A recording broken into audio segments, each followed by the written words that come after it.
Welcome to SP news.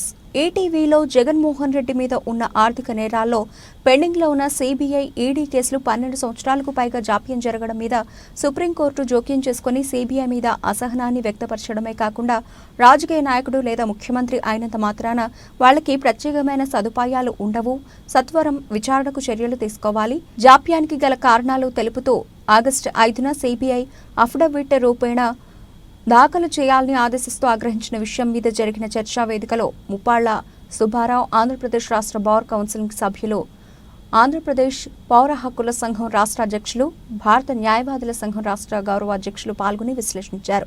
సంవత్సరాల పాటు తెలుగుదేశం పార్టీలో అధ్యక్ష పదవిలో ఉండి ఎనలేని సేవలు తెలుగుదేశం పార్టీకి, బీసీలకి చేసిన నాయకుడు. అలాగే బొమ్మన రామచంద్రరావు ఈ రాజమండ్రిలో బీసీ అభ్యర్థిగా ఆ రోజు పోటీ చేసినప్పుడు ఇక్కడ తెలుగుదేశం పార్టీ తరఫున ఒక ఆదిరెడ్డి అప్పారావు గారు, ఆ సోదరులు రెడ్డిరాజు గారు ఆ రోజు బీసీలు ఒక పక్క తెలుగుదేశం పార్టీని ఉన్నారు. రాజమండ్రిలో ఏసీ బీసీలంతా ఒక పక్కే ఉండు ఎలక్షన్ చేసినప్పుడు ఆ రోజే బీసీల సత్తా ఏంటో సాటి చెప్పిన వ్యక్తి మన ఆదిరెడ్డి అప్పారావు గారు.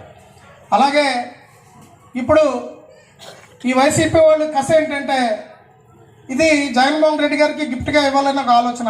ఈ రాజమండ్రి నియోజకవర్గాన్ని వాళ్ళ తల్ల కిందలో తపస్సు చేసిన అది అవ్వదు.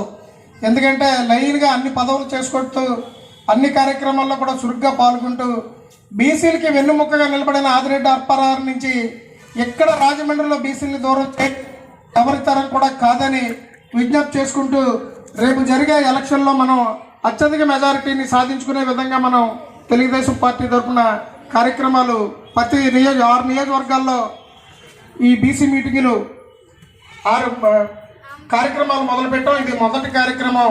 సక్సెస్ చేసిన మీ అందరికీ కూడా తెలుగుదేశం పార్టీ తరఫున మీ అందరికీ అభినందనలు తెలియజేస్తూ ఇప్పుడు మాజీ ఎమ్మెల్సీ ఆదిరెడ్డి అప్పారావు గారిని ప్రసంగించాల్సిందిగా కోరుతున్నాం.